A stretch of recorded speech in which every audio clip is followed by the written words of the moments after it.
stronger power. will.i.am started off as a member of the Black Eyed Peas, but says his power now lies in being a tech entrepreneur. Together with Dr. Dre, he founded Beats Electronics. Recently purchased by Apple, Beats produces headphones and speakers. He also just launched a line of 3D printers. Now will.i.am is moving into museums, with a new exhibit at London's Barbican Centre. He says it celebrates his dream for the future, the merging of technology and art.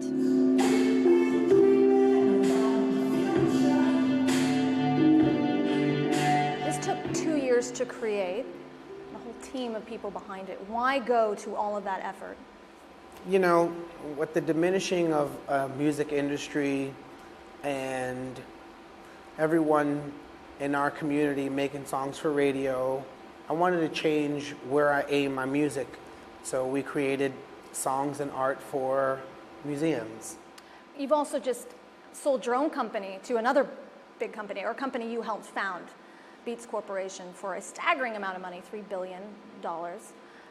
What does that mean to you? What does that represent? It used to be somebody from the mountain came down and said, here's your new technology that you never knew. He could be walking down the street, you never knew. I don't know what the head of Samsung looks like.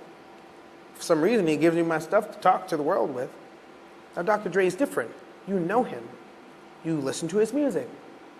And now he brought headphones that you wear when you work out. You see LeBron James wear them before the game. It's powerful. It's powerful for kids in inner cities. It's powerful for the youth. It's powerful. If you had to sum up your brand, will.i.am. It's not a brand. Those days are done. Marketing's done. Right? Ask any CMO if traditional means of marketing work. Just because you have millions of followers on Twitter doesn't mean people are actually buying stuff. If you really have 20 million people following you on Twitter, Facebook, or whatever, that means you should see product turn around quick. That means just everybody should have ran and watched Justin Bieber's movie. He has the most people following him on Twitter. But it doesn't mean that right now. The Black Eyed Peas, last time you guys made music was 2010. Yeah, are we going to see some music in the future? Not are we going to see, are we going to hear some music in the future? You're going to see some music in the future. Are we going to see some music in the future? You're going to see that. In June is when we started the Black Eyed Peas.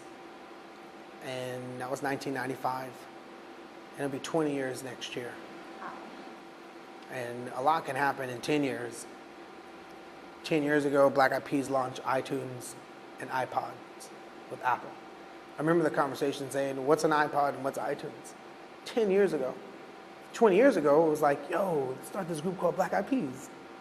You could do so much in 20 years.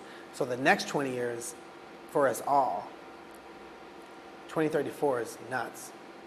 It could be nuts in a good way, or it could be nuts in a way where you're like... Well, we're going to see some music before 2034, right? Oh, yes, you'll see music, soon. But I already live in 2034. I just came here to visit.